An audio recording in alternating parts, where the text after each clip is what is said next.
Thanks for tuning in to episode 10 of Courtside Moms. I'm your host, Wendy Sparks. Today I have the pleasure of speaking with Carrie Malecke, the mother and manager of Brian Bowen II from the Indiana Pacers. Stick around and listen to their story. I do it naturally. I do it naturally, baby.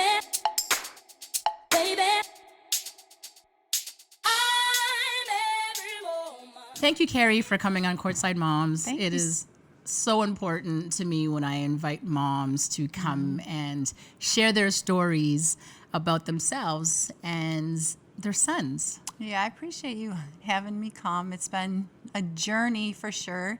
Even to get here, it's been a journey. Welcome to winter, but I'm got here. We're safe. Everything is good.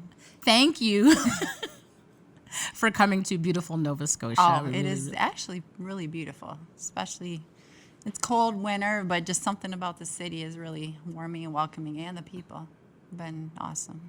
Good. Well, I hope you Yeah. get a chance to see a little bit more of it before you leave. Yeah, I hope so. Yeah.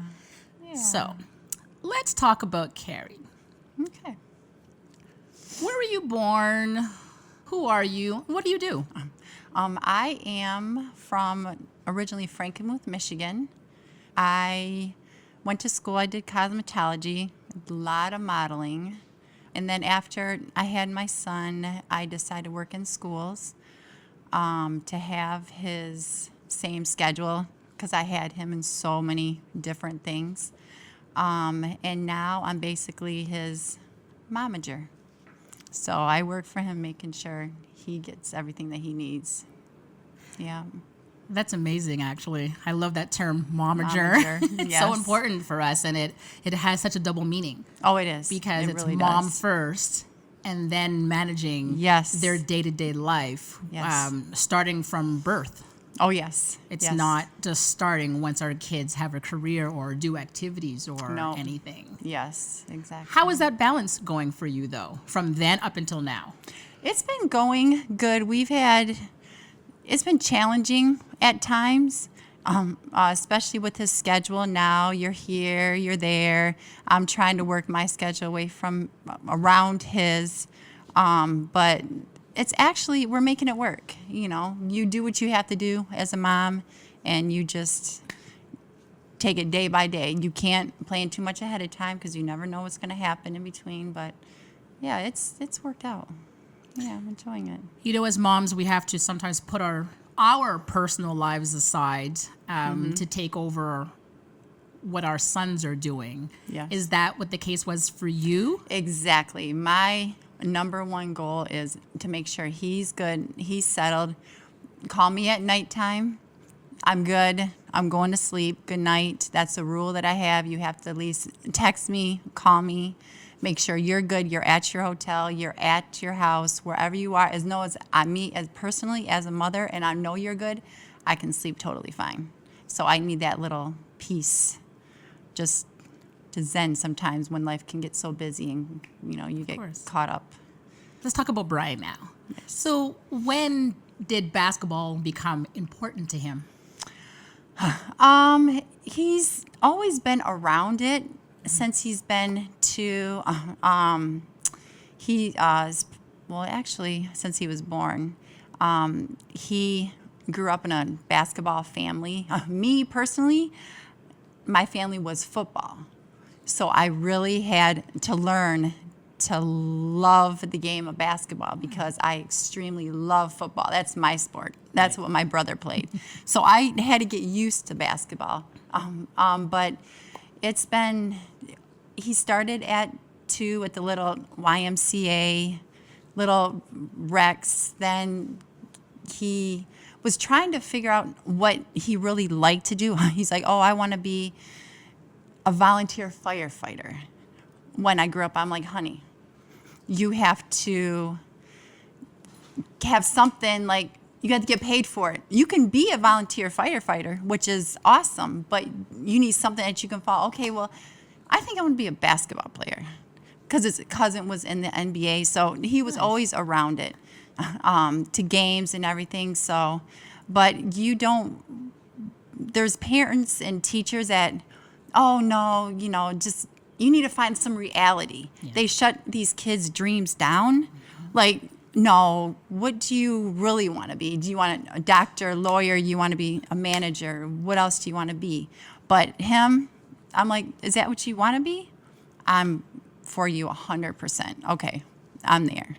So he decided after everything, 8th grade, that he wanted to take basketball serious. He stopped football and soccer. Those were his favorite sports, football and soccer. 8th grade, 9th grade, he's like, okay, I think I just want to concentrate on basketball now.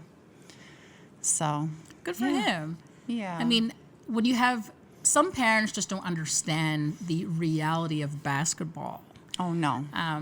And when kids tell them, hey, this is what I want to be, why not invest your time in it? Why not? Like, I don't understand sometimes why parents feel that sports isn't as important as becoming a surgeon or all these other wonderful careers. I mean, it is a career being a basketball player. Yes. And there aren't many that really truly believe that.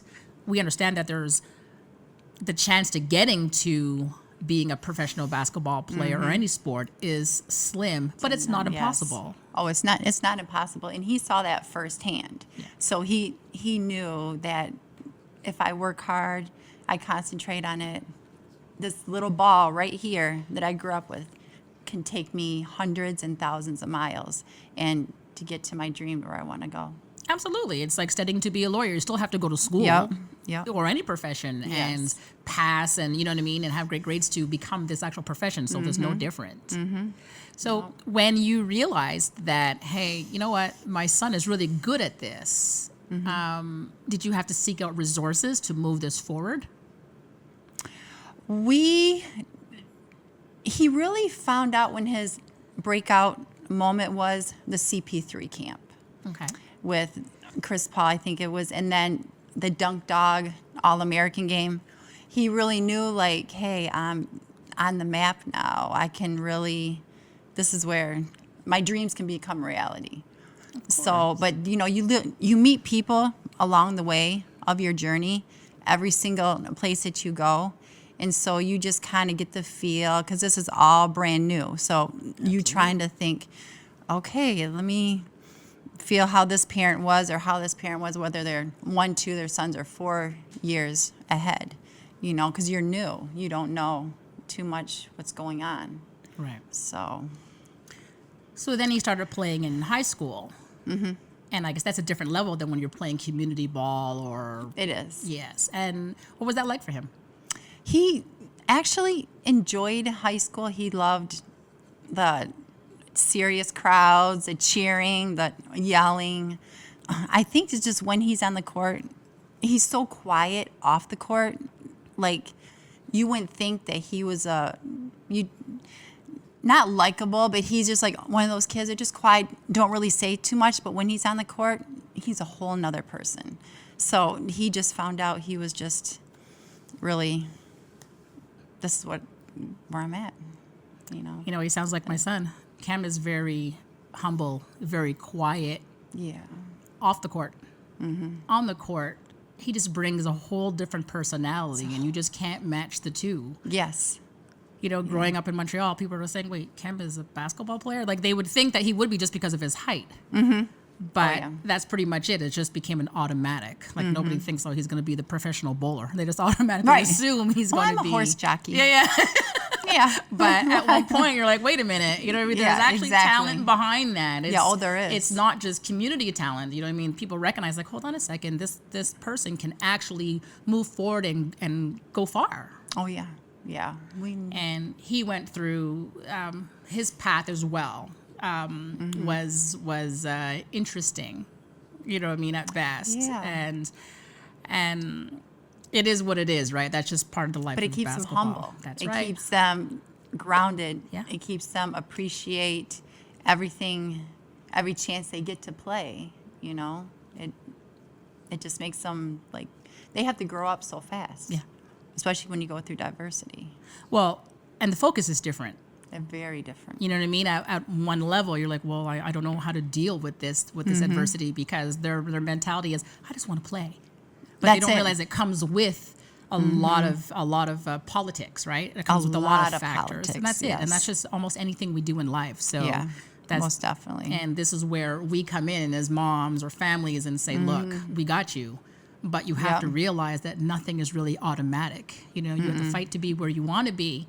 Whatever you want to do in life. Yeah. And everybody's fight is different, right? And some people's end results are different. It's really how you go through that is what makes the difference. That's what's going to get you actually with your career. Yep. That's what's going to get you, in this case, on the court. Exactly. Pretty much, right? I mean, there's different levels of basketball. There's different leagues. So it's just not one avenue that a player can play basketball. Oh, exactly. Basketball, is like very worldwide. That's you right. know, when you talk about like football, kids who want to play football, it's like, okay, my dream is to play NFL. But besides arena football, you don't have too many other places to go outside that. Basketball, you do have a whole another world. Canada, Europe, Australia, Sure. everywhere. Yeah. So let's speak about Australia. Yeah. He played in the NBL. He did. For The the National Sydney Basketball Kings. League. Yeah, tell me about that. Yeah, it's a league, National Basketball League. It's very tough league. Those guys are grinding. Older guys. NBL is it's not too challenging to really go over there. There's no language barrier. You have to drive on the opposite side of the road, which takes a time. Some food is different, words are different, but just speaking English, that was the easiest transition to do. So that's, besides that opportunity and him playing for Sydney Kings, Sydney, the city in New South Wales is a really big area where they have a lot of fans, a huge arena. So, going to Australia, it's a great, great place. I so could live there. But what was that like for you? Me, personally, the hardest thing for me is trying to go grocery shopping. Because I know he will eat literally a whole package of chicken in one setting. He loves to eat. As thin as he is, they love to eat, and they want different stuff and homemade food. And that was the most challenging part, but it was kind of scary also, because my 19-year-old is going to be playing with some big guys. So that is challenging. You got 34-year-old guys that are setting pick on your 19-year-old that hasn't even developed yet. And even in the NBA, there's some young guys also like that. But just as a mother, you're just like, whew, don't take a charge on that. Did you ever think that you would end up on the other side of the world? I mean, like you're saying, you're 14,000 miles away from home. Yes. Did you ever think that? I never, and you couldn't even have told me that's where I would be. Because at his high school, he had exchange students from Australia. Right. They're like, oh, you have to come to Australia. It's so wonderful. And I'm like, dude, it is so far away. I could never see myself ever going there. Maybe visiting, but, going on a flight for 14, 16 hours. Wow. I'm like, no, you just let me know how it is. All of a sudden, here I am, a 14-mile flight, Tugs, and I literally slept for 12 hours all the way to Australia. So I'm like, oh, yeah, it's easy, breezy flight. How many people can sleep 12 hours? Yeah. But it was, God puts you in places where you never know you're going to end up. And the people that we've met in Australia, to this day, I just got a text message this morning. They just are so welcoming. They love Americans, but it's one big happy family. They support him 100% here. The Jeremy Lowlinger, messages me sometimes, hey, just want to check in with you. It was my birthday on Monday. He just say, hey, happy birthday. So that's like the Adam Silver of Australia. So that's huge. That's just like personal, like, wow, they really do care, and with open arms, love it. But a bucket list for people, definitely go to Australia. Wow. Yeah. You just have to trust the plan that you put in and just make it work. Best right? of it. Yes. And we did. Good we did. You. Yeah. Now, in 2019, he entered the NBA draft. Yes. And went undrafted. So tell me about that. Not something you expect. Very, it's always like, Jen, like, man, could your name actually be called? You want the best for your kids. You don't want them to be hurt. And so you just, we were in California, had some family, and we were just watching the draft and just, slowly hearing, everybody's name, which a lot of people. Yeah. So you're just like, oh my God, I'm so happy for him. And then you look at your child on the couch. Ooh. Yeah. Hard. I know. Yeah. I understand. I was the same situation, so I understand. And I think Oh, for yeah. us as moms, it's more for our sons. Ooh, yeah. It's not even for us because they want to live this. And Work so hard. Yeah. And you know what? I think what's hard for us is that it's uncontrollable. There's nothing we can do. You know what I there's mean? nothing They you can fall and they hurt themselves. They scrape the knee or whatever, lose Yeah. a tooth. And Right, You know what I exactly. mean? We're that Yep. mom that I'll get you a new knee. I'll buy you new teeth. I would do that at all. And then I'm you like, get to the draft and you're like, what? Like, yeah, exactly. You just want to call all 32 teams. Who do I speak to? Oh Like, my gosh, yeah. it's just like, you know what? It just, it puts you in perspective. Like, your kids work so hard to get this far. And then, you just look at him and he's just like, I'm good. So what Okay, pushed him forward? I got to be good. That's it. So I didn't want to cry in front of him. I didn't want to cry, but you can't help it. So how did he push forward after the draft? After the draft, next day in Anaheim with his trainers, started grinding. Just kept on going and didn't take a break from a game. Didn't take a break from practice. Didn't take, like, woe is me. I woke up. I'm just like, wow, this is like crazy. It's just reality. Yeah. Like, okay, there's just a little bump in the road. Just move on from this. So, his agent that night got his first call from the Indiana Pacers, and offered him a 2-way contract. And he's just like, yeah, okay. So it's crazy how your story is, because he went to high school in Indiana, went 14,000 miles away to go play in the NBL, to come right back to play for Indiana. Yeah. It's crazy. There's his dream. That his dream was like, I'm actually on an NBA team right now. He still has goals for himself, goals. Had a lot of fans being in Indiana, which is absolutely awesome. You people trying to get that blonde Odell Beckham, look on their hair, wearing wigs, and but he's had a lot of good feedback, a lot of good support, but it just makes you grind, and it still keeps you grounded. Like, nothing is easy, no matter what you do. But it's commendable that he saw that the end of the road wasn't on draft night. Oh no, the opportunity, that phone rang, like, they're just like, we would like him, and it was just like, wow. Absolutely. And that is so great. In my son's case, there was no call the day after. He had to go try out for, I don't know how many teams, how many workouts after I can't even tell you. We're just too many. And he did workouts before the draft too. yes. Yes, And that's then after, a so grind. it's like, it's crazy. You know what I mean? Yeah.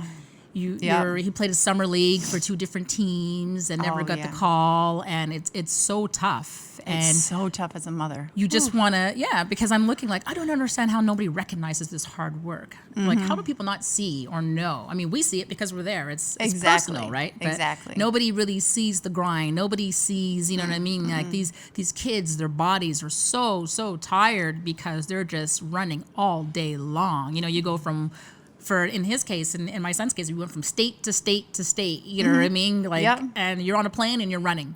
You're sleeping maybe a couple of hours and then not long because you got to get up and go to another tryout. Exactly. And it's only a 2-week, I think only 2 weeks. Yeah. Like before the draft, Tugs had, I think, 15 workouts. Yeah. Yeah. Different teams. That's a lot. It is. And then to come back and then to go to the combine and then have to play and perform and everything. It's like, it's so much wear and tear on their bodies, right? So extremely. But you know what? I guess adrenaline pushes forward and makes them want to just do this because they know that they want to play, and that's really, really important to them. Oh yes, important to us to see them on the court. So tell me about Tugs. Where did that nickname come from? The nickname came from when he was born. He was 8 pounds 5 ounces, 23 and a half inches long. So he was super long. So he had really long fingers, long toes. He came out and literally yanking on the doctor's hair, the nurse's hair. Every single time you had him, like his hands would get caught up in my hair, and he was always trying to pull. So he was named after his dad. They have the same name. So his dad's family was all about nicknames. So there's like, he needs a nickname. They're like, you should call him Tugs because he's tugging on everything since day one. And then that's short for tugboat. Oh. So, because a tugboat pulls things around. Yeah. And so we call him, and then he literally has lived up to that name. I only called him Brian till he was like age 12. Because I'm like, no. Because you hear about people, hey, you know who so-and-so is? Name this person is. And I'm like, no. You know them by their nicknames, not by their real names. Right. So I don't want people just to know him by his real name or his nickname on his real name. So he would, 1 year old, tug in laundry baskets, anything that there's in the house he was going to do. So, yeah, he's lived up to that name, that's for sure. Pulling people along with him. That's actually so cute. That's original, that's for sure. Very original. Like, Tugs. I was like, I have to ask her that question. I know, because when he shoots a 3, his dad was like, you got to, do something like the tugboat sign or go like this or something to know that that's a steam, a tugboat. But, it's just original. That's really original. It absolutely name. is. Yeah, it's cool. So tell me about Brian off the court. Off the court, extremely humble, extremely quiet. He's a homebody. I'm a homebody. He's a very just video game, Netflix, just wants to chill because especially with the lifestyle, when they're constantly in hotels, constantly in the gym, constantly doing something, when they get a chance to be at home, he just wants to be at home. Of course. Wants to just relax. He is an extremely funny kid if you get to know him.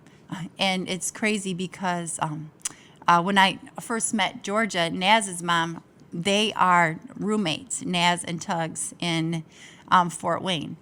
And when I met her, I was like, oh, your son is so sweet. She's like, yeah, he's so quiet and this and that. I said the same thing about mine. And then after we were at a brunch, we were talking to Jasmine, one of the ladies that work for the Pacers, and they're just like, oh, my God, your son is so outgoing, is so talkative, this and that. Said that about her son and my son. We're like, Ooh. We just told these people that they were quiet and humble, and all of a sudden now, they're like, You made us look like we're liars. Yeah, pretty much. Like, we're like, okay, but when you get to know him, such an awesome, respectful, quiet kid. Just doesn't complain, just does what he has to do and goes with the flow. If he's hurt, I'm like, Tuz, you need to sit out for a little while. I'm good. He'll play through pain because he doesn't want to disappoint anybody. He wants to please. He's never late. He doesn't like to be late. He's always on time. He's like very punctual. He's whatever you ask him to do, he will do. Unless, if he doesn't want to do it, sometimes he might do it anyway. But, he'll let you know. So, yeah, very great kid. He's a keeper. My grandma just passed away, and we just buried her on my birthday. And he just said, you know what? That's the only thing I can ever remember. She's like, your son's a keeper. I think we'll keep him. He's a great keeper. He's a good kid. I'm like, yeah, Grandma, he is. So tell me about his rookie year. His rookie year. It has been actually kind of fun.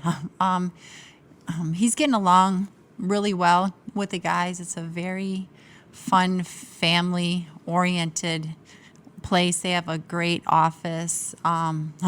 It was helpful when he first got there in August.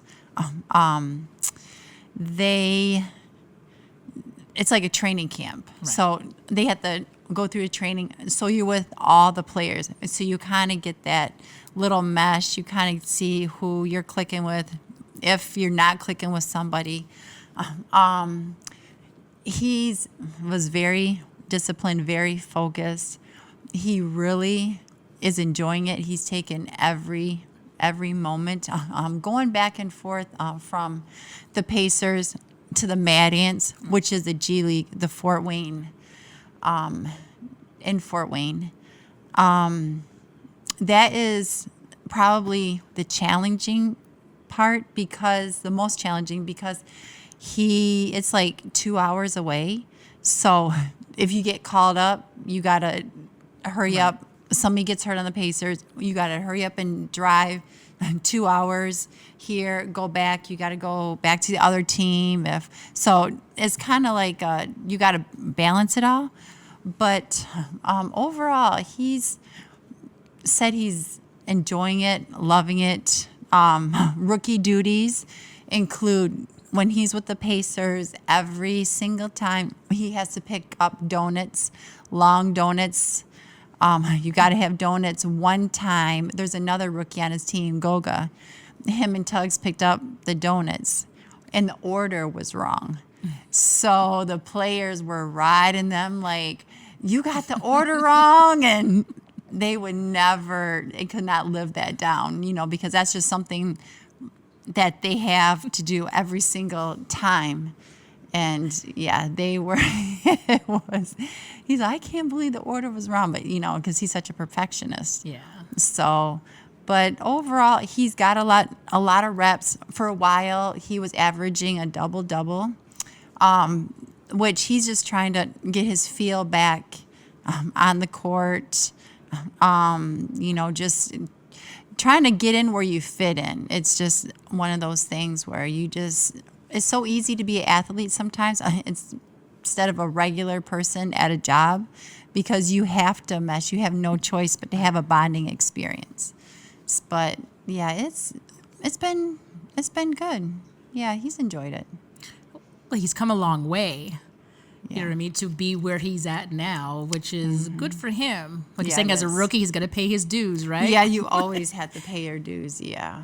And, you look at players and you're like, these are things that you're going to have to just run the course. Oh, yes. And and he's going to do well. Oh, you know what I mean? Just manifest that. He's going to continue to do well, and he'll be great. Oh yeah, they had Pacers had a fan jam where every year the rookies dress up as some kind of person or animal or whatever it is. For like a whole week, he kept on listening to this song over and over and over again, and I'm like, this is an old song. I grew up on this song. Why? All of it, like, I know he loves music, older music, but I'm like, why is he literally listen to the song all the time. And it's always the same refrain over, like the first like minute of the song, just over and over and over again. So we're at Fan Jam, and they're like, okay, well, the rookies are going to come out and do whatever dance. He comes out in a Big Bird costume, sings this song, and it was like a competition. So it was another rookie duty that he had to do. And I was like, oh, that's why you're singing that song, is because you had to practice to learn all the words, karaoke. Yeah. You figured he'd come out as a tugboat. That would have been original, yes. But he came out as Big Bird. I said, well, they were just trying to match your hair. Yeah. That's what it was. Yeah. So let's talk about, again, you being a momager. Mm-hmm. When do you turn on the mom and turn it off, and when do you turn on the manager and turn it off? With boys, I think it's more difficult than in girls. Girls can kind of say something like, okay, mom, or whatever. Some boys are just like, all right, mom, whatever. I still want to, I'm doing this or this, whatever. But I'll say some things like, this is a good idea. But with him, it might take a few days or whatever. Okay, I think that was a good idea. Was this? It's always time placement where you just have to like pick the right time to talk about something, because I'm a mom no matter what, 24/7. But when I say, oh, I think you should probably do this or we should do that, he's just like, yeah, okay. But he's young. He just turned 21. So I think the older he gets, the more he'll see and understand the business side. Right. He's very frugal with his money. He's is careful with everything that he does. So it's sometimes hard because he's basketball 24/7. Right. And I'm the mom, which I was always like, okay, we're going to talk about school, or we're going to talk about anything but basketball. Yep. So sometimes for me, sometimes for me to turn it on is kind of uncomfortable, but it has to be done. I have ideas, this person wants to talk to you, or this, or can you sign this, or anything like that. So he's pretty easygoing. He listens to a lot I have to say. He respects what I have and, trusts me, which is a good thing. But it is hard when you're mom 24/7, but sometimes you got to talk about other things now that you were never used to talk about. Right. Because I was his off-court relief, and being on court and business-wise, it's like, okay, let me just see if I can sneak this in right now. We're riding in the car to go to the mall, Well, there's another element to him being a pro player, which is all those distractions and all the groupies. Yes. Who swats them away? Carrie the mom or Carrie the manager? Well, the inside of me, Carrie the mom wants to come out like, I'll get that look, or I'll look at the girl, I'll look at them and just like, okay, the momager, I'm just like, dude, okay. You love your money, don't you? Yeah. They love their money. They're very frugal. He's very frugal. So it's either you're going to see some money. You might find the most awesome girl. She's great, whatever, but things happen. Yeah. So you have to protect yourself no matter what. Yeah. Regardless whether you're with a girl, you're with not the girl, or without the girl, you all of a sudden have child support if you're not married. So you have to be very careful. You have to be extremely cautious, especially as a mom. A lot of people don't realize I'm his mom. When we're at games and stuff, you'll hear little people talking in the back. Oh, man, we need to stick with him, or da-da-da. You hear all this jibber jabber. And then a lot of people, even when Australia, a lot of people thought I was either his sister or his girlfriend. Not that I look super, super young, but they didn't put the two and two together. Even better. And so I'm like, that makes it a little bit better, because they're just like, okay, I can play that role. I can play like the sister role. I can play the girlfriend. Whatever you want me to play, I'm there. But when, I got to step in like, but he likes his little private life, a typical boy. But, sometimes I'd be like, I can, you can do social media stalk, which can, sometimes be like, is that girl that I just saw at that game? But I mean, it's just the mom in you. You want your child protected, no matter what. You don't want nobody hurt them. You want to just literally walk on a clear path, of course, which is impossible. But always let people know that you're Mama Tugboat, no matter what. Right? Wherever you see him, I am not too far away. His entire career, even in NBA, I never missed not one basketball game. Not one. When he did go to NBA, the road games and stuff, yes, I missed, but wherever he has, I'm not too far away. Yeah. So girls can think they slip, but they're not slipping. We're somewhere. There you go. We're like around the corner peeping, or we're like on that. We're somewhere. We're not far away. All the girls like, who is that? Yeah. She's always there. She's always there. Yeah. And he'd be like, okay, Mom. I'm like, okay, after the games, like, where's she? He's walking out with his mom. There you go. Or with whoever that is, whoever they know. Oh, yeah. Yeah. I used to go to games, to my son's games, and it was the same situation. They didn't know who I was. And I remember once someone said, is that your girlfriend? And he said, ew. I'm like, ew.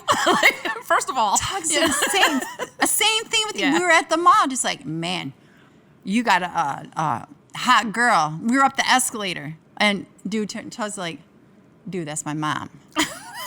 And he just looked like, I'm like, hey, thanks. You know exactly. I'm like, thanks what? I appreciate that. I'm like, tell us how you like that. Mm-hmm, yeah. You're my mom. It's gross. Yeah. I know, right? Like, it's gross for us. Yeah. I said, I'm pretty cool, aren't I? I think I'm a cool teen mom. I'm pretty likable. Of course. Yes. I used to say to Ken, what do you mean? I think I'm pretty cool too. Obviously they do. So Exactly. Hey, you and your mom, let's hang out sometime with your mom. Like, no. With my mom? Oh, okay. That's hilarious. Yes. Let's talk about his fan base, because he's played many places. I mean, you look at from high school and up, and this is where your fan base develops. Yeah. Do you think his fans from Australia, do they still support him? Do they follow him? Like, do they support his NBA dream? They really do. I constantly get messages. Hey, like the other night when I was at Tugs' game, there was a family in Australia who was a huge Tugs fan. His name is Lucas Piper. They watch the G League games. They'll watch the Pacers. They messaged me and was like, man, that was a great win and all that stuff. I was like, oh my gosh, you guys are like 17, 18 hours ahead of us, and you are supporting us. So the last game, this particular kid, Tugs played at Sydney Kings. Tugs took his shoes. He signed the shoes, gave them to the little boy. It was like the best. Is on my Instagram. It's like the best.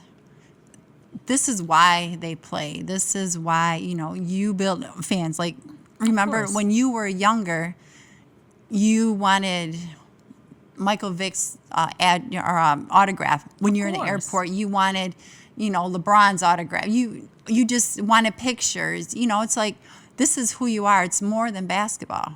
This is just like, all these kids have the dream to do exactly what you want to do.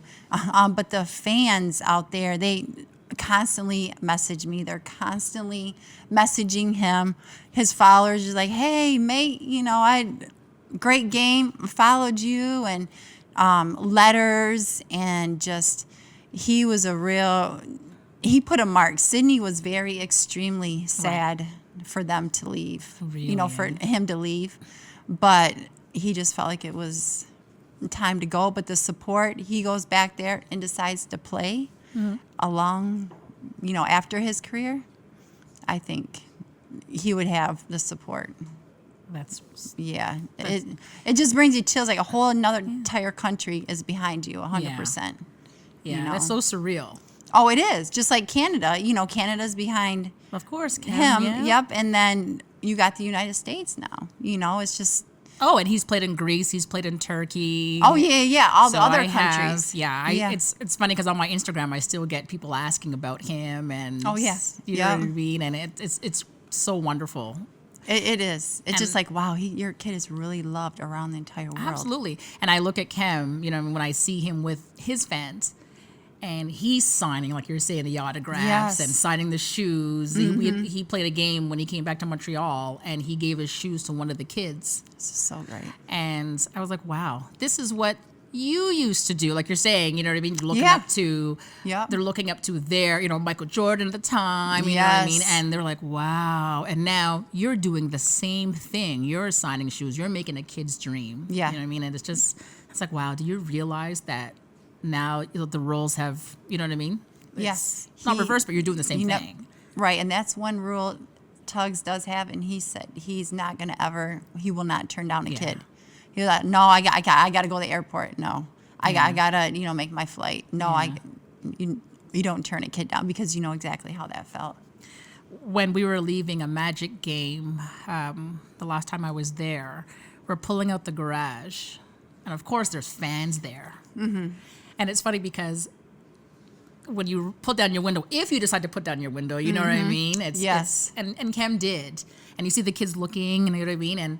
And oh, it's Kem Birch. You know what I mean? Isn't that crazy? And I remember, it was funny, it was one family. There was 2 kids on the left side where Kem window was, and there was one on the right side. And that's where the mother and father were. And it was funny because the son comes, do you mind signing my paper, Mr. Birch? And Kem's like, sure. And Kem's signing it. And then the father he slides in his book in front of me. And I laughed and I said, you want me to sign it? Or you want Kem to sign it? It was so funny. That is yes. I had that happen in Australia. Like, I got to get a picture with Tugs' mom. Yeah. Like, literally, like, people wanted pictures with me. And I'm like, I'm just me. You know, like me and him, you know, it's just kind of like, wow, this is amazing. These people like love your child no matter where you go. Yeah. They love your kids. You know, it really is, like I was saying before, it really is surreal. Yeah. So speaking about your journey and your path, what piece of advice would you like to leave future families of basketball hopefuls? I would say keep your circle small. Keep your people, make sure you talk a lot, no matter what you do. Well, thank you for that advice. Yeah. And at the same time, thank you so much for coming on Courtside Moms. This was actually a blessing. It's been a journey, but it has been extremely blessing.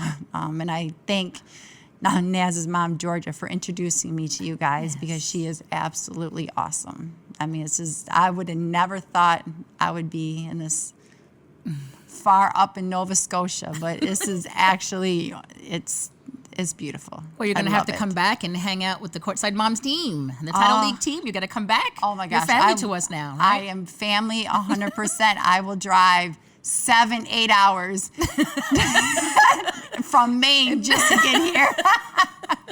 Wherever I'm at, I'm here. Well, we love you, and thank you so much, Carrie. Yes, I appreciate you guys. Thank you. I would like to give a very special thank you to the fantastic team at National Atlantic in Halifax, Nova Scotia, for allowing Courtside Moms to record our show at their beautiful location. Thank you for tuning in, guys. Don't forget to follow us on social media at Courtside Moms, and make sure you subscribe to the podcast. NFL, you won't done, baby.